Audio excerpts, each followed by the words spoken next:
الحمد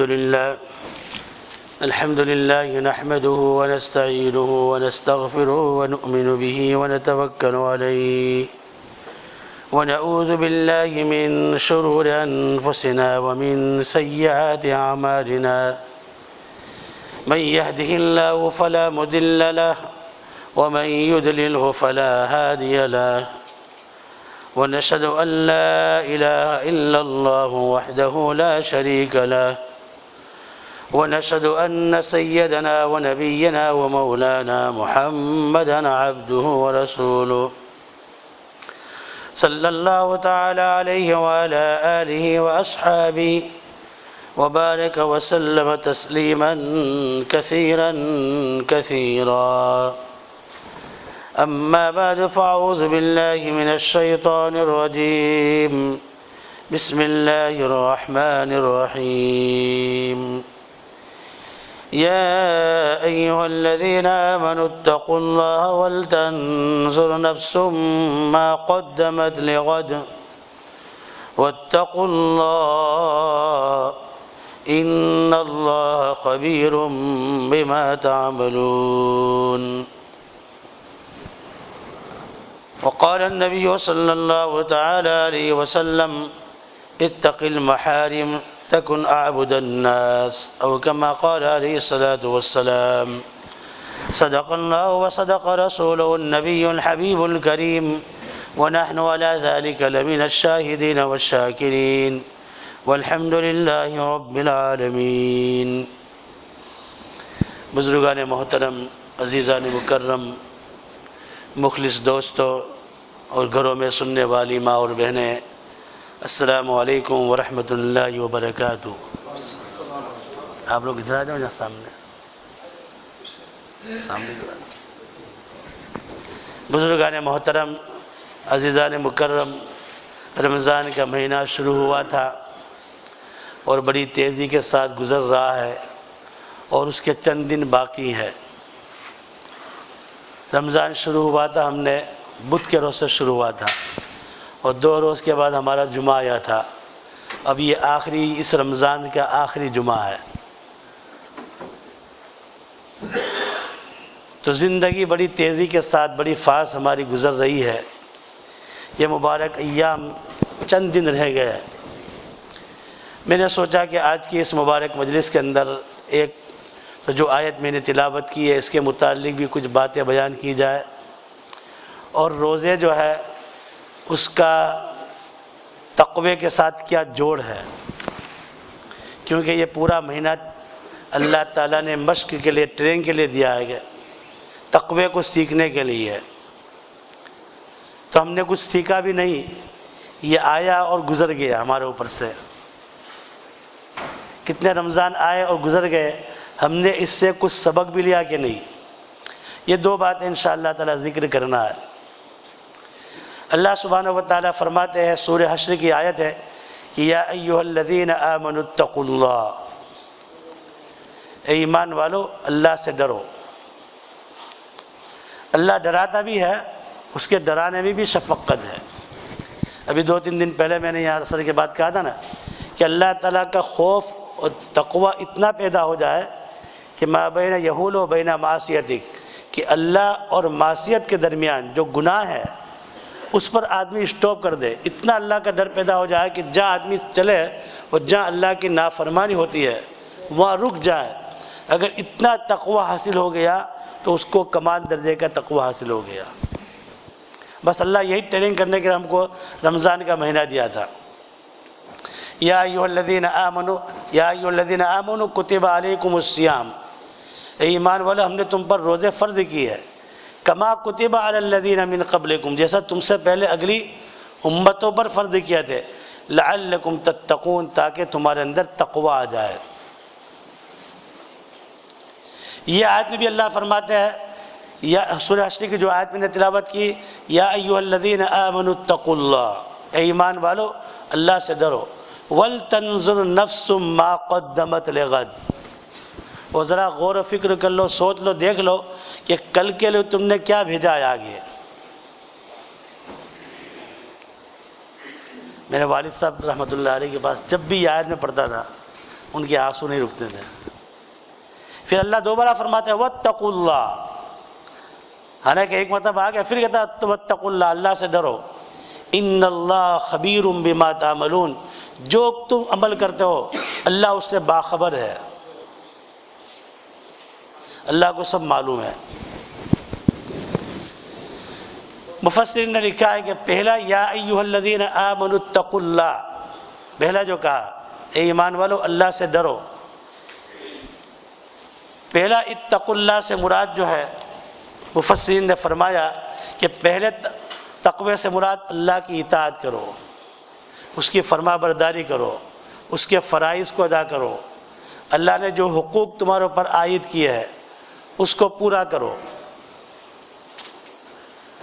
اور دوسرا اتقوا اللہ کہا دوبارہ، اس سے معاصی، کفر، شرک، بدعات اور منافقت، ان سب چیزوں سے رک جاؤ۔ تو پہلے اتقوا اللہ سے مراد حقوق، فرائض، واجبات کو ادا کرنا، اور دوسرے سے مراد معاصی، کفر، شرک، نفاق، ان سب سے بچنا، دوسرے سے مراد یہ ہے۔ یا پہلے سے مراد جو ہے پہلا اتقوا اللہ کا یا ایھا الذین آمنوا اتقوا اللہ، اس سے مراد ہے اعمال حسنہ کو کرنا، جتنے بھی اعمال حسنہ ہیں۔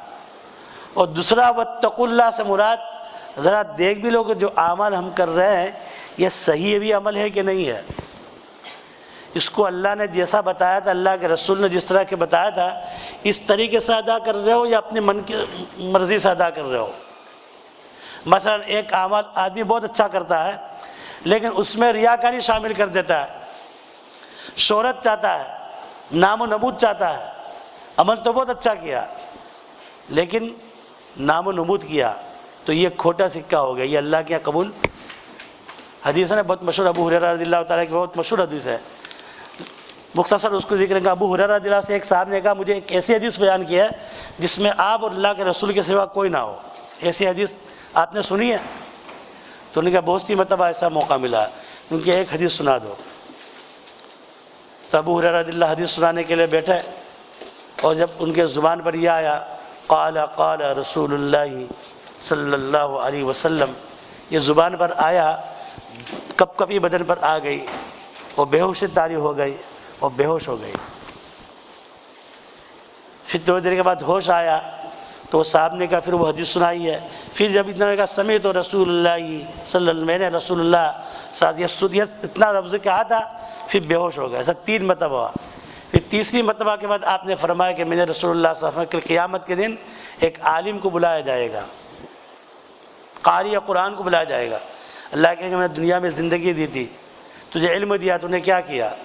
نہیں کہ اللہ میں نے قرآن کو پڑھا، سیکھا، سکھایا، تبلیغ کی، یہ کیا؟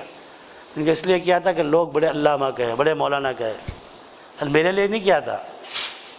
سنیا جس پھر اس کو پیروں کے بل جہنم میں ڈال دیا جائے، پھر ایک سخی کو بلایا جائے گا، پھر ایک مجاہد کو بلایا جائے گا۔ یہ 3 عمل کیسے ہے؟ تو واتقوا اللہ کہ اگر اللہ تعالیٰ پہلا اتقوا اللہ سے مراد ہے کہ حقوق و فرائض ادا کرو، اور دوسرے اتقوا اللہ سے مراد یہ ہے کہ ذرا عمل کو دیکھ بھی لو، جانچ بھی لو، اس لیے ہر عمل سے پہلے نیت کرو میں کس لیے کر رہا ہوں، درمیان میں سوچے میں کس لیے کر رہا ہوں، آخر میں سوچے اگر میری نیت میں کھوٹ ہے، میں نے اللہ کے لیے نہیں کیا تھا، لوگوں کو دکھلانے کے لیے کیا تھا، تو پھر کیا کرو؟ توبہ کرو کہ اللہ میرا یہ عمل کہیں بیکار نہ ہو۔ ہم لوگ بہت مرتبہ بڑی بڑی محنت کرتے ہیں لیکن نیت صحیح نہیں ہوتی ہے تو اللہ کے بارگاہ میں قبول نہیں ہے۔ قیامت کے دن اللہ تعالیٰ، اس لیے یہ روزہ جو ہے نا، روزے کی فضیلت اتنی زیادہ کیوں ہے؟ اس لیے کہ اس میں بس ظاہر عمل نظر نہیں آتا ہے، تو اس میں اخلاص زیادہ ہوتا ہے بخلاف دوسرے عمل کے۔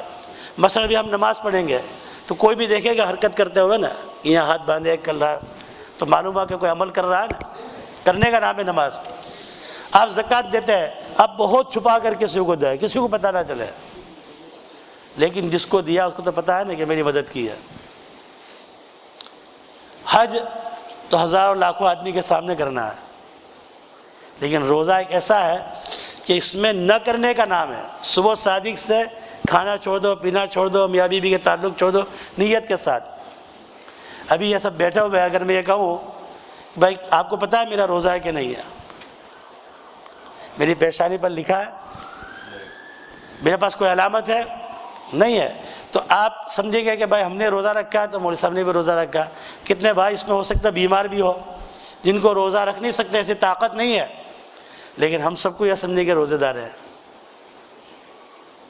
تو پتہ چلتا نہیں، تو معلوم ہوا یہ روزہ رکھا ہے یہ صرف اللہ کے ڈر سے، خوف سے رکھا ہے، یہ اللہ کی محبت، دو ہی چیز ہو سکتی ہے۔ حضور نے فرمایا الصوم لی وانا اجزی بہ کی حدیث جو ہے، اس کے اندر فرمایا یدعو طعامہ و شرابہ لاجلی، میرے بندے نے، میری بندیوں نے کھانا چھوڑ دیا، پینا چھوڑ دیا میرے لیے، میری محبت میں، میرے خوف سے۔ اچھا ابھی آپ کو میں سوال کرتا ہوں، اگر کتنی مرتبہ دن میں تنہائی میں موقع ملتا ہے آپ کو، جہاں آپ کے روم میں کوئی نہیں ہوتا ہے، نہ آپ کے بیوی ہوتی ہے، نہ ابا باپ ہوتا ہے، نہ بیوی بچے، کوئی بھی نہیں ہوتا ہے، کوئی دیکھنے والا نہیں ہے، آپ پانی پی لیتے ہو؟ کھانا کھا لیتے ہو؟ نہیں۔ ارے بھائی کھانا حرام ہے حلال ہے، پینا حلال ہے۔ کتنے حضرات ایسے ہوں گے جن کہ رمضان سے ہفتہ دو ہفتہ پہلے ان کا نکاح ہوا ہے، میں نے خود نے نکاح پڑھا ہے، تو نئی نئی بیوی ہے، آپ کی بیوی حلال ہے، نکاح سے ہے، بڑی حسین خوبصورت ہے، لیکن روزے کی حالت میں آپ جاتے ہو اس کے پاس، کوئی نہیں دیکھنے والا، جاتے ہو؟ کیوں؟ کوئی سی چیز روکتی ہے۔ ارے چلو ابھی شاور کیا نا، شاور کرتے کرتے کیا پتہ چلے گا ایک دو چار گھٹ پانی پی لیا تو کسی کو پتہ بھی چلے گا نہیں، لیکن پیتے ہو پانی؟ نہیں پیتے، کیوں بھائی؟ بولو نا، اللہ کے ڈر سے، اللہ کے ڈر سے۔ تو کوئی دیکھنے والا نہیں، پھر بھی نہ کھاتے ہو، نہ پیتے ہو، نہ بیوی کا تعلق ہے، کس کے لیے؟ ارے بولو نا، اللہ کے ڈر سے۔ یہ دل میں یہ روزے کے اندر تصور ہوتا ہے نا، اس کا نام کیا ہے؟ تقوی۔ اللہ یہ چاہتا ہے یہ ایک مہینہ ہم کو تم کو دیا نا، یہ پورے سال تمہاری یہ کیفیت ہو جائے، الحمدللہ کیسا ہی گنہگار سے گنہگار بندہ ہو، لیکن رمضان میں اس کا دل بدل جاتا ہے۔ میں نے بہت دیکھے، ہندوستان میں بھی دیکھے، کچھ نہ کچھ دل بدلتے ہیں۔ یہاں کبھی میں بیٹھتا ہوں ظہر کے بعد، ایسے لوگوں سے ملاقات ہوتی ہے، پورے سال میں ان کو دیکھا نہیں ہوتا ہے، بھائی کہاں گئے تھے وہ؟ یہ رمضان ہے، سب کو دھکا مار کر لے آتا ہے۔ تو یہ تقوی، یہ ڈر پیدا ہو گیا، کوئی دیکھنے والا نہیں ہے، کوئی نظر نہیں آتا، پیچھے فرشتہ بھی نہیں ہے ڈنڈا لے کر کھڑا ہو فرشتہ ایک کہ خبردار تو نے کھایا پیا کچھ کیا تو ایک پڑے گی تجھے، کسی کا ڈر نہیں۔ اس سے دو سبق ملتے ہیں۔ تو یہ دل میں تصور ہے نہیں، یہ اگر ہمارے دماغ میں آ جائے تو اس کا نام تو تقوی ہے۔ اور اگر یہ پورا مہینہ 30 دن یا 29 دن ہم یہ اللہ کے حکم پر گزارتے ہیں تو اللہ اس کے بدلے میں ہمیں ایک عید دیتا ہے۔ عید میں کیا ہوتا ہے؟ اب عید کے دن روزہ رکھنا حرام ہے، اچھے کپڑے پہنتے ہیں، خوشبو لگاتے ہیں اور خوشی خوشی مسجد کی طرف، عیدگاہ کی طرف جاتے ہیں، یہ ہے نا۔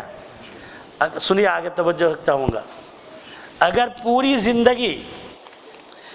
زندگی اس تقوی والے پر گزار دے تو موت کا دن ہوگا اور اللہ تمہارا عید کا دن موت کا دن کر دے گا۔ حدیث میں آتا ہے کہ جب اللہ کا فرما بردار بندے آتے ہیں تو ملک الموت جو آتے ہیں، یہاں اچھے کپڑے پہن کے عیدگاہ میں جاتے ہیں، وہاں جب ملک الموت آتا ہے تو جنت سے اس کے لیے ریشم کا کفن لے کر آتا ہے اور وہ بندے کو کہتا ہے اے پاک روح، پاک جسم سے نکل تیرے اس مولا کی طرف کہ تیرا مولا بھی تجھ سے خوش ہے، اور 20 قسم کے خوشبو لے کر آتے ہیں۔ حضور نے فرمایا کہ ہر پھول کی ڈیزائن الگ، اس کے کلر الگ، اس کی خوشبو الگ، اور تو اگر پوری زندگی تقوی پر گزارے تو موت کا دن اللہ تمہارے لیے عید کا بنا دے گا۔ اور اس سے بڑی عید کب ہوگی؟ جب رب کی ملاقات ہوگی۔ للصائم فرحتان، فرحۃ عند افطارہ وفرحۃ عند لقاء ربی۔ اللہ فرماتے ہیں روزے دار کے لیے دو خوشی ہے، ایک افطار کے وقت خوشی، افطار کے وقت خوشی ہے کہ پورا دن اللہ کا حکم پورا کر لیا، اب کھانے پینے کی بھی چھٹی ہو گئی، اور ساتھ ہی ساتھ خوشی ہوتی ہے کہ آج میرا اللہ کا فرض میں نے ادا کر لیا، اس کی خوشی ہوتی ہے۔ اور جب ایک ملاقات اللہ کی ملاقات کے وہ خوشی ہوگی، اس کو تو ہم میں بیان نہیں کر سکتا ہوں کہ کیا خوشی ہوگی وہ، جب اپنا رب اس کو انعام دے گا۔ تو پوری تقوی پر اچھا ایک سبق اس سے یہ ملا کہ دیکھو کھانا جو ہے نا حلال ہے، پینا حلال ہے، میاں بیوی سے تعلق حلال ہے، لیکن کیا ہوا کہ جیسا صبح صادق ہوا، وقت ہوا، وہاں سے لے کر کھانا اسٹاپ، پینا اسٹاپ، سب کچھ اسٹاپ، کہاں تک؟ مغرب کی اذان تک۔ اس سے کیا سبق ملا؟ ارے بھائی کون سی چیز ہے؟ آپ کے کھانا تو آپ نے اپنے کمائی کا کھایا، کمائی سے آپ نے خود کی کمائی ہے، آپ نے کما کر کھانا لایا، آپ کی خود کی ہاتھ کی کمائی حلال ہے۔ 1025 قسم کے جوس رکھے آپ کے حلال ہے، آپ کی بیوی حلال ہے، پھر کیوں آدمی نہیں کرتا ہے؟ یہ اللہ تعالیٰ سبق دینا چاہتا ہے، بندو ایمان والو اپنی عقل جو ہے اس کو پیچھے رکھو، اللہ کے حکم کو آگے رکھو۔ کون سی چیز حرام کر دیتی ہے؟ عقل کے خلاف ہے، بھائی یہ کھانا تو میرے لیے حلال ہے، میں نے کمایا، یہ پینا تو میرے حلال ہے، یہ بیوی تو میرے حلال ہے، پھر کیوں حرام ہو جاتی ہے؟ عقلوں کو پیچھے رکھو، جو عقل کہتی ہے وہ نہ کرو، جو رب کہتا ہے وہ چلو۔ ایک سبق اس میں یہ ہے۔ حضرت کعب ابن آبار والا واقعہ پہلے جمعہ کو میں نے سنا تھا، ان سے پوچھا کہ تقویٰ کس کو کہتا ہے؟ تو انہوں نے کیا کہا؟ کیا ایسی جگہ سے چلنا ہوا جو دونوں طرف کھاردار درخت ہو؟ تو کس طرح چلتے ہو؟ سمجھ کر۔ تو تقویٰ اس کا نام ہے۔ تو تقویٰ اس کو بھی کہتا ہے کہ مومن جو ہے، مسلمان جو ہے، وہ زندگی گزارے باہوش گزارے، بے ہوش نہیں۔ مسلمان زندگی گزارے باہوش گزارے، بے ہوش نہیں۔ مجھے یہ بزنس کرنا ہے، اس میں یہ چیز رکھنا ہے، آپ قرآن و حدیث میں کیا ہے؟ علماء سے پوچھا ہے کہ میں بزنس کرتا ہوں، یہ جائز ہے کہ اس میں سود ہے، اس میں ربا ہے، اس میں انٹرسٹ ہے، جائز ہے کہ نہیں ہے؟ حلال ہے کہ حرام ہے؟ شادی کرنا ہے، میرے نکاح ہوگا، میرے بہت بڑا فنکشن رکھنے والا ہوں 5 اسٹار ہوٹل میں، اور لیڈیز اور مین دونوں گیدرنگ ایک ساتھ ہوں گے، یہ جائز ہے؟ ایک چیز کے اندر پوچھا ہے، ایک چیز میں پوچھا ہے، تو باہوش زندگی گزارے، بے ہوش نہیں۔ اس کا نام تقویٰ ہے۔ مومن باہوش زندگی گزارتا ہے، اور اگر جب یہ تقوی والی زندگی گزاریں گے نا تو پھر دل کے اندر ایک کیفیت پیدا ہوتی ہے، اس کا نام ہے شرع صدر۔ نیاز صاحب نئی بات دماغ میں بھی آئی، دیکھو میرے اس میں لکھا ہوا نہیں، اللہ تعالیٰ نے یاد ڈالی۔ اگر آدمی تقوی پر پوری زندگی گزارتا ہے تو پھر دل جو ہے نا اس میں شرع صدر ہو جاتا ہے۔ افمن شرح اللہ صدرہ للاسلام فہو علی نور من ربی، اس کو اللہ کے جو حکم ہوتا ہے نا اس کے اوپر ہی اس کے اندر دل میں آتا ہے یہ حکم اللہ کا جو ہے جس وقت میرے لیے ہے، یہ میرے لیے اس سے بہتر کوئی حکم نہیں ہے۔ پھر آدمی چوں چرا نہیں کرتا ہے۔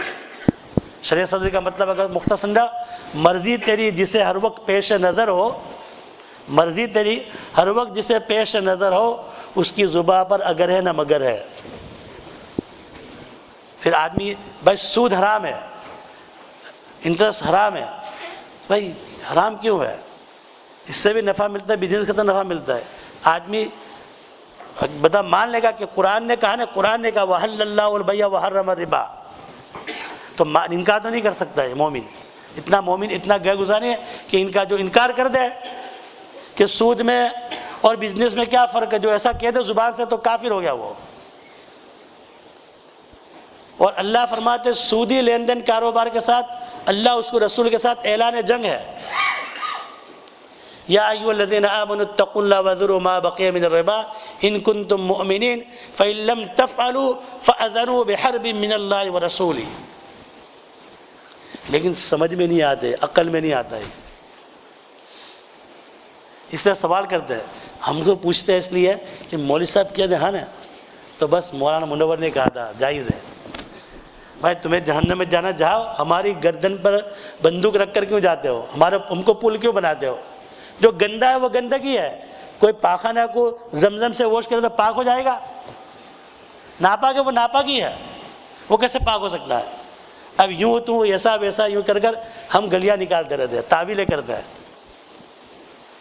لیکن جس وقت آپ تقوی والی زندگی گزاریں گے جیسا رمضان میں گزار رہا ہے، پھر شرع صدر ہو جائے گا، پھر کہیں گے کہ اللہ تعالیٰ نے سود حرام کیا ہے، یہ حرام ہے، اس میں میرے لیے خیر ہے۔ یہ اللہ نے کہا یہاں مت دیکھو یا نہ دیکھنا میرے لیے خیر ہے، اللہ نے کہا یہ مت کھاؤ یا نہ کھانا میرے لیے اطمینان ہو جائے گا۔ جیسا آپ کو بھوک لگتی ہے نا تو بے قرار ہے کھانے کے لیے، پیاس لگتی ہے تو بے قرار ہے، ایسا اللہ کا جو حکم آئے گا یا الصلاۃ، پھر آپ کا دل بے قرار ہوگا کہ کب میں فریضہ ادا کروں۔ آپ کے اوپر اللہ نے حج فرض کیا ہے، آپ کا دل بے قرار ہوگا کہ فریضے کو میں جلدی ادا کر لوں۔ آپ کے اوپر زکوٰۃ اللہ نے فرض کر دی، آپ کہیں گے جلدی حساب کتاب کر لو، میری زکوٰۃ میری پورے دے دینا ہے۔ اس کو کہتے ہیں شرع صدر۔ اللہ تعالیٰ ہم سب کو کہتے ہیں فمن شرح اللہ صدرہ للاسلام فہو علی نور من ربی۔ دو باتیں ہو گئی۔ تیسری بات یہ ہے، حضرت مولانا حنیف صاحب کل آئے تھے جالندھری، پاکستان سے، ملتان سے۔ ان کے دادا ہے بہت بڑے عالم گزرے تھے، حضرت مولانا خیر محمد، جنہوں نے پوری زندگی مدینہ میں گزاری اور مدینہ کے بڑے بڑے قراء جو ہے ان کے استاد ہوتے تھے۔ اور یہ مولانا خیر محمد، قرآن کریم جو ہے ان کی رگ رگ کے اندر تھا۔ آپ کہیں سے بھی پورے قرآن میں پوچھ لو کہ قاری صاحب مجھے سنانا ہے فاسقون قرآن میں کتنی جگہ آیا ہے اور فاسقین کتنی جگہ آیا ہے، اور ظالمون کتنی جگہ ہے اور ظالمین کتنی جگہ آیا ہے، اور یعلمون کتنی جگہ ہے اور تعلمون کتنی جگہ آیا ہے۔ آپ ان کو بس سورہ مجھے دہر سنائیے لیکن پیچھے سنائیے آخری آیت سے، تو وہ آخری آیت سے پڑھنا شروع کر دیتے تھے۔ ایسا قرآن حضرت مولانا خیر محمد صاحب جنت البقیع میں مدفون ہے۔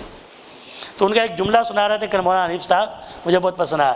وہ فرماتے تھے کہ دیکھو جیسا رمضان آتا ہے تو ہماری پرانی عادت ہے نا اس کو چھوڑنا بہت مشکل ہے۔ بھوکے رہنا آسان ہے، پیاسے رہنا آسان ہے، لیکن جو عادت ہے نا ہیبٹ، غلط ہیبٹ ہے۔ مثلا مجھے پان کھانے کی عادت ہے، کتنے لوگ سگریٹ پینے کی عادت ہے، کتنے لوگ دن میں 10 مرتبہ چائے پینے کے عادی ہے۔ اور صبح میں جب رمضان نہ ہو تو صبح کی نماز کے بعد کیا کرتے ہیں ہم؟ بریک فاسٹ کرتے ہیں نا یا نہیں کرتے؟ اور دوپہر کو بولو یار لنچ کرتے ہیں، اور شام کو ڈنر کرتے ہیں، اور 4-5 بجے ہائی ٹی کرتے ہیں نا، ٹی وی کرتے ہیں، اور دن میں جتنی مرتبہ اگڑم بگڑم کھاتے ہیں وہ سب کھاتے ہیں نا۔ تو یہ سب چیزیں چھوڑنا تو آسان ہے، لیکن جو بیڈ ہیبٹ ہے نا، سگریٹ پینے کی عادت، اسموک، مجھے دوست کہتے ہیں مجھے صاحب رمضان آیا بہت لمبا روزہ ہے میرا، اس کا کیا ہوگا؟ اور بعض جو ہے خالی ایک کھجور کھا کر بھاگتے ٹولے کی طرف پہلے لگا لیتے ہیں جب ان کا دماغ ٹھکانے نہیں آتا۔ لیکن وہ کون سی چیز ہے، کون سی طاقت ہے کہ ایسی عادت بھی صبح صادق سے غروب تک چھڑا دیتی؟ کون سی چیز ہے جی؟ اللہ کا خوف، ایک بات۔ دوسری بات میں سمجھانا چاہتا ہوں، دوسری کیا چیز ہے جی؟ اللہ کی محبت، یہ بھی صحیح بات ہے۔ تیسری چیز بتایا، میں بلواتا اس لیے تاکہ آپ کو یاد ہو جائے، دوسری مرتبہ پڑھاؤں گا تو آپ کو خود کو دماغ میں آ جائے، اور جگہ بیان سنیں آپ کے دماغ میں آ جائے کہ یہ بات چل رہی ہے۔ 2 بات بتایا، ایک بھائی نے کہا کہ اللہ کا خوف، صحیح بات ہے، دوسرا اللہ کا محبت، تیسرے کیا ہے؟ تیسری چیز جو ہے عزم بالجزم۔ عزم بالجزم، آدمی ایک چیز کا ارادہ کر لے، ٹھان لے مجھے روزے رکھنا ہے، صبح صادق آ گئی ختم ہو گیا، نہ پانی نہ دوا نہ دارو اور نہ سگریٹ نہ پان نہ کھانا نہ پیا نہ بیچی، ایک عزم بالجزم کر لیتا ہے، یک لک چھوڑ دیتا ہے ایک دم سے، مغرب تک دماغ میں نہیں آتا ہے، پانی آتا ہے نہ کھانا پیا آتا ہے، نہ بیوی یاد آتی ہے، نہ سگریٹ یاد آتی ہے۔ اگر ایک چیز کا آپ عزم بس جزم کر لے، پکا ارادہ کر لے تو کر سکتا ہے۔ اگر ایمان والا ایک چیز کا عزم بالجزم کر لے کہ مجھے یہ کرنا ہی ہے تو پھر اللہ کی مدد اس کے ساتھ ہوتی ہے۔ ہم تھوڑی رکھتے ہیں روزہ، تھوڑی رکھتے ہیں، اللہ رکھواتا ہے، لیکن بندے نے ایک عزم کیا، ایک ارادہ کیا، ایک قدم اٹھایا، اللہ کہتے ہیں دوسرا قدم ہم اٹھائیں گے تمہارا۔ تو ارادہ کرتے ہیں سب کہ انشاءاللہ تعالیٰ جیسے رمضانوں میں اہتمام کر رہے ہیں نمازوں کا، ہم ارادہ کریں کہ انشاءاللہ رمضان کے بعد بھی اہتمام کریں گے۔ آواز نہیں آ رہی برابر، تو میرا ارادہ برابر نہیں دکھتا ہے، ارادہ کہتے ہیں انشاءاللہ جیسے رمضان میں جماعتوں کا اہتمام کرتے ہیں رمضان کے بعد بھی اہتمام کریں گے، جیسا رمضان میں تلاوت قرآن کرتے ہیں رمضان کے بعد بھی کریں گے، جیسا رمضان کے اندر ہم ذکر کرتے ہیں کیا رمضان کے بعد بھی کریں گے؟ اپنی گناہوں سے اپنے آپ کو رمضان میں بچاتا نا آدمی، کتنا ہی گنہگار بچاتا ہے، کیا ارادہ کرتا ہے کہ رمضان کے بعد بھی گناہوں سے بچائیں گے؟ اس سے ایک سبق ملا کہ انسان خیر و شر کا مجموعہ ہے، انسان شر و خیر کا مجموعہ، انسان اللہ نے ایسا بنایا اس کو کہ اگر وہ کوئی خیر کرنا چاہتا، نیکی کرنا چاہتا ہے تو نیکی کرنے کے لیے عاجز نہیں ہے، اور برائی سے رکنا چاہے تو یہ نہیں ہو سکتا وہ برائی سے رک نہیں سکتا ہے، برائی سے رک بھی سکتا ہے، وہ فرشتہ بھی نہیں ہے کہ بالکل دل کے اندر برائی کا خیال ہی نہ آئے، اگر بالکل دل میں برائی کا گناہ کا خیال نہ آئے تو فرشتہ بن جائے، انسان ایسا بھی نہیں ہے، اور ہر وقت برائی کا خیال ہو، برائی کا خیال ہو، گناہ کا خیال ہو، یہ صفت شیطان کی ہے، شیطان بھی نہیں ہے، دونوں کا خیر ہے۔ تو جو ہم نیکی کرنے پر، جو ہم کرنے پر اللہ نے قدرت دی ہے، تو گناہ سے بچنے پر بھی قدرت اللہ نے دی ہے۔ ابھی ٹوٹنگ میں مجھے ایک صاحب ملے، کہنے لگے کہ مولوی صاحب کچھ ایسا عمل بتائیے کہ گناہ چھوٹ جائے، میں نے بہت گناہ کیا ہے، گناہ چھوٹ جائے، کیا کروں میں، کیا کفارہ کروں، کوئی ایسا طریقہ بتایا چھوٹ جائے، توبہ کرتا ہوں ٹوٹ جاتی، توبہ کرتا ہوں ٹوٹ جاتی۔ میں نے کہا جو گناہ کرتے ہیں آپ اپنی اختیار سے کرتے ہیں یا آپ مجبور ہو کر کرتے ہیں؟ مثلا جھوٹ بولتے ہیں، بد نگاہی کرتے ہیں، اجنبی عورتوں کو دیکھتے ہیں، کسی کو دھوکہ دیتے ہیں، آپ جتنے بھی گناہ ہیں اپنے اختیار سے کرتے ہو یا مجبوراً کرتے ہو؟ بولو کیا؟ اپنے اختیار سے کرتے ہیں نا۔ میں نے کہا آپ گناہ جو اپنے اختیار سے کرتے ہیں، اس طرح اختیار سے چھوڑنے پر بھی آپ قادر ہے، ورنہ یہ حکم اللہ دیتا نہیں ہے، تو اپنے اختیار سے چھوڑ بھی سکتے ہیں۔ تو رمضان کا یہ سبق تقوی والا اللہ تعالیٰ دیتا ہے۔ سمجھ میں کچھ بات آ رہی ہے کہ نہیں؟ تو یہ مولانا فرماتے ہیں کہ اگر آدمی عزم بالجزم کر لے تو یہ کر سکتا ہے سب کچھ۔ اب میں پیچھے آ جاتا ہوں، ٹائم مولانا کو مجھے ٹائم دینا ہے، 7 منٹ باقی ہے، انشاءاللہ 7 منٹ میں اس کو پورا کر لوں گا۔ تو اتقوا اللہ میں کر رہا تھا، اتقوا اللہ ولتنظر نفس ما قدمت لغد، تو 2 مرتبہ سمجھا کہ اتقوا اللہ کیوں کہا، سمجھ میں آیا؟ اب آگے فرمایا یا ایھا الذین آمنوا اتقوا اللہ ولتنظر نفس ما قدمت لغد، کل کے تو ہم نے کیا کہا؟ قرآن کہتا ہے کل سے مراد کیا ہے؟ آئندہ کل، جو کل جانتے ہیں نا آپ کہ نہیں جانتے؟ آج جو جمعہ ہے نا، کل جو آج رات کے بعد جو کل آئے گی وہ سیٹرڈے آئے گی، اس کو کل کہتا ہے۔ تو اللہ کہتا ہے ایمان والو تم نے کل کے لیے کیا کیا؟ کل سے مراد قیامت ہے۔ اب اس کے بھی 3 مفہوم ہیں۔ ایک مفہوم یہ ہے کہ دنیا کی زندگی جو ہے نا، یہ ایک ایسا ہی ہے جیسے ایک دن ہے۔ اللہ کے رسول نے فرمایا الدنیا یومن ولنا فی صومن، کہ پوری دنیا کی زندگی جو ہے سمجھو کہ ایک دن ہے اور اس میں تم روزے کی حالت میں ہو۔ تو دنیا جیسا آج کے بعد کل کا آنا یقینی ہے، اس طرح قیامت کا آنا بھی یقینی ہے۔ آج کے بعد کل جو ہے نا یہ قریب ہے، اس طرح قیامت بھی قریب ہے۔ آج کے بعد کل آنا یقینی ہے، کل قیامت ہوگی، تو دنیا کی زندگی آخرت کے مقابلے میں بہت قلیل ہے۔ 3 مطلب میں نے آپ کو سمجھا دیا۔ تو میرے دوستو اللہ فرماتے ہیں کہ کل کے لیے تم نے کیا کیا ہے؟ میرے دوستو ہماری زندگی بڑی تیزی کے ساتھ، رفتاری کے ساتھ جا رہی ہے، اور ہم موت کے قریب دن بہ دن ہوتے جا رہے ہیں، دن بہ دن موت کے قریب ہو رہا ہے۔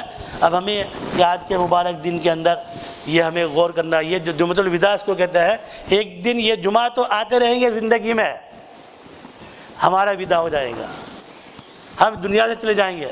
ہمارے کتنے دوست احباب تھے پہلے یہاں، آج وہ نہیں ہے، اس طرح کل ہم بھی نہیں ہوں گے دنیا کے اندر۔ تو ہمیں کچھ سبق لینا ہے، کل آنے والی ہے، اس سے پہلے قیامت سے پہلے، اور ہماری قیامت کیا ہے؟ حضور نے فرمایا من مات فقد قامت قیامتہ، جس کی موت آ گئی اس کی قیامت اسی وقت شروع ہو گئی۔ تو آج یہ ارادہ کرو، ہم لوگ بہت کوتاہی کرتے ہیں، ہم لوگ ٹالتے رہتے ہیں، اور شیطان ہمارے دماغ میں ڈالتا رہتا ہے۔ ابھی بہت سے حضرات نے ابھی رمضان سے پہلے ارادہ کیا ہوگا کہ رمضان میں انشاءاللہ تعالی ہم توبہ پکی سچی کر لیں گے، داڑھی بھی رکھ لیں گے، سنت کو سجا دیں گے، اور نمازوں کا بھی اہتمام کروں گا سب کچھ. اور بعض ایسے ہوں گے ابھی رمضان کے اندر کہیں گے کوئی نہیں ابھی رمضان تو جانے دو، میں حج میں جانے کا سوچ رہا ہوں، حج میں جاؤں گا 25-25 توبہ کر آؤں گا، پر یقین ہے کہ میری موت وہاں تک اس سے پہلے آ جائے. موت ایک ایسا معمہ ہے جس کو دنیا کے کسی سائنسدان نے، کسی مولوی نے، کسی عالم نے کوئی حل نہیں کر سکتا ہے. مجھے کچھ معلوم نہیں کہ میرا 1 سیکنڈ کے بعد، 1 منٹ کے بعد میرے ساتھ کیا ہونے والا ہے. میری زندگی کا کوئی اختیار ہے میرے ہاتھ میں ہے؟ کوئی گارنٹی ہے؟ یقینی ہے؟ کوئی یقین نہیں ہے. تو بھائی توبہ ابھی سے کرو. تو ایک کل یہ شیطان دماغ میں ڈالتا ہے کہ ابھی تو کر لو، کچھ نہیں کل ہوگا. کل نہ آئی کبھی نہ آئے گی کل، کل تو کیا ایک پل کا بھروسہ نہیں. فکر عقبہ کی کر آج ہی بے خبر، فکر عقبہ کی کر آج ہی بے خبر، کل نہ کر کل کی کل کا پتہ نہیں. کل نہ آئی کبھی نہ آئے گی کل، کل تو کیا ایک پل کا بھروسہ نہیں. ہمیں ایمان ہے، یقین ہے، لیکن ہم بھول جاتے ہیں. یہ مبارک دنوں کے اندر اور مبارک ایام میں یہ اللہ رسول کی باتیں سنا جاتے ہیں، یہ ہمیں مستحضر ہو جائے، پھر یاد ہو جائے، ہمیں سمجھنا اسی کہ ہماری موت ہمیں سامنے نظر آئے. تو ہمارا جو جمعہ ودا ہو رہا ہے یہ اس سال کا، لیکن اس طرح اس سے زیادہ ہم کو فکر کرنا ہے کہ میری زندگی کا ودا ہونے والا ہے، میری زندگی ایک دن ختم ہونے والی. حضرت عمر رضی اللہ تعالیٰ عنہ کے زمانے کا واقعہ سنا نا آپ نے، کہ حضرت عمر رضی اللہ تعالیٰ نے یہ کعب ابن احبار کو پوچھا تھا نا کہ تقویٰ کس کو کہتے ہیں، تو کیا حضرت عمر کو معلوم نہیں تھا کہ تقویٰ کس کو کہتے ہیں؟ وہ تو امام المتقین تھے. لیکن کبھی کبھی سوال کیا جاتا نا دوسروں کے لیے، کوئی آدمی سوال کرتا ہے دوسروں کو معلوم ہو، تو حضرت عمر رضی اللہ سوال کر رہے ہیں کعب بن احبار سے ہمارے لیے، ہمارے تمہارے لیے کہ تقویٰ کیا ہم کو معلوم ہو. کیونکہ ان کی زندگی کیسی تھی؟ انہوں نے ایک مرتبہ کہا کہ جب میں نے اللہ کے رسول صلی اللہ تعالیٰ علیہ وسلم کے ہاتھ پر بیعت کی، ایمان لایا، اس دن سے لے کر آج تک میں نے میرا لیفٹ سائڈ کو جو ہاتھ ہے اس پر جو فرشتہ ہے اس کو قلم اٹھانے کا موقع نہیں دیا. جس کی زندگی ایسے تقوی میں ہو، اور پھر ڈر کیسا، اللہ اکبر. عید کا دن آیا، گھر میں بند کر رو رہے زاروں قطار. حضور صلی اللہ علیہ وسلم کو پتہ چلا کہ کیا ہوا، تو کہ عمر بہت زاروں قطار رو رہا ہے. پوچھا کیا بات ہے؟ کہا عید کی خوشی تو اس کو جس کو یہ معلوم ہو جائے کہ اس کا ایمان کے ساتھ دنیا سے گیا. آج کیا خوشی؟ ابھی تو مجھے معلوم نہیں. یمن سے ایک عورت ملاقات کرنے کے لیے حضرت عمر رضی اللہ کے پاس آئی، تو ان کے گھر میں بیٹھی تو ان کی بیوی نے ایک چٹائی بچھائی، وہ بیٹھنے لگی تو پھر کھڑی ہو گئے. کیوں کھڑی ہو گئے؟ کیونکہ اس میں کچھ پانی جیسا لگا ہے. کبھی ہوتا نا، کیا بات ہے بھائی؟ گھبرانے کی بات نہیں، میرے گھر میں ایسا چھوٹا بچہ نہیں ہے جس نے پیشاب کر دیا ہو اور آپ کی چٹائی گیلی ہو گئی اور نہ پانی گرا گلاس، تو پھر یہ کیسے ہو گئے؟ نہیں، یہ عمر رات کو روتے ہیں اس کی وجہ سے گیلی ہے. حضرت علی رضی اللہ تعالیٰ عنہ صبح میں ایسا روتے تھے جیسا معلوم ہوا کسی بچھو نے ان کو ڈنگ مارا اور روتا آدمی. صبح کے وقت اللہ کے حضور اتنا گر جاتے تھے. کیا وہ متقی نہیں تھے؟ حضرت ابو بکر صدیق رضی اللہ تعالیٰ عنہ صبح کے وقت زاروں قطار ہوتے تھے. اور امام الانبیاء سید المرسلین خاتم النبیین حضرت محمد الرسول اللہ صلی اللہ تعالیٰ علیہ وسلم صبح کے وقت آتا ہے حدیث میں عزیز کا عزیز الروحا. حضور صاحب صبح میں ایسی آواز جاری کرتے تھے، ایسی آواز آپ کے قلب سے نکلتی تھی جیسے کہ ہانڈی کے جب پکڑے کھٹ کھٹ کھٹ آواز نکلتی، ایسے حضور کی آواز نکلتی تھی. یہ کیا تھا؟ خوف تھا. تو میرے دوستو، اب یہ چند منٹیں باقی ہے، یہ چند دن کے اندر خوب اللہ سے مانگے. یہ دعا کا مہینہ ہے. ہم لوگ رسمی دعا اور اجتماعی دعا کر لیتے ماشاءاللہ، اللہ قبول فرمائے، لیکن انفرادی طور پر ہم لوگ دعا نہیں کرتے ہیں. تو انفرادی طور پر بھی اپنے اللہ سے مانگے، اپنے مسائل مانگے، اپنے گھر والوں کے، پوری امت کے مسائل کتنے ہیں، دنیا کے حالات ہیں. اور ایک آخری بات یہ کہوں گا کہ بھائی ہماری مسجد ماشاءاللہ دیکھو اب کافی حد تک کام ہو گیا اور آپ اس کو دیکھ رہے ہیں اور اس کو استعمال بھی کر رہے ہیں ماشاءاللہ. وضو خانہ دیکھ لو، طہارت خانہ دیکھ لو، یا تو یہ مسجد میں جو کچھ خرچ لگا ہے یہ مفت میں نہیں آیا، کہیں سے آیا نہیں ہے. لگے نا، مال لگا ہے نا. تو بہت سا مال تو یہ آپ حضرات نے دیا ہے، لیکن آپ کا جتنا مال تھا وہ سب ختم ہو گیا. پھر بعد میں کیا ہے؟ قرض پر چل رہا ہے. کتنے لاکھ پاؤنڈ قرض ہے مسجد کا. نہیں 2.5 لاکھ پاؤنڈ قرض ہے. تو ہمارے گھر کا قرض ہو تو ہم کو فکر ہوتی ہے نا اللہ کے گھر کے قرضے کی بھی ہمیں. تو آپ دل کھول کر رمضان کے اندر دیں. یہ مسجد کا کام ابھی کچھ اور باقی ہے، اللہ اپنے کرم سے اپنے فضل سے اللہ تعالیٰ پورا کام مکمل کرا دے. اگر جیسا آپ نے ہر سال تعاون کرتے رہے سال سے، ایسا امید رکھتا ہوں کہ آپ اس پر بھی تعاون کریں گے. ایک تو تعاون کرنے کی آپ حضرات سے اپیل کرتا ہوں، اور نمبر 2 کے اندر یہ ہے کہ جیسا آپ دعا اپنے لیے کرتے ہیں مسجد کے اختتام اس کی پوری مکمل تعمیر ہو جائے، اس کے لیے بھی دعا مانگے. اللہ تعالیٰ کرنے والی ذات وہی ہے، ہمارا کام آواز لگانا، چلانا، آپ کو کہنا، سمجھانا، باقی کرنے والی ذات کس کے دل میں کب ڈال دیتا ہے، اور بڑے بڑے کام چٹکی میں ہو جاتے ہیں. اللہ تعالیٰ ہم سب کو عمل کی توفیق عطا فرمائے. وآخر دعوانا الحمد. انشاءاللہ بھی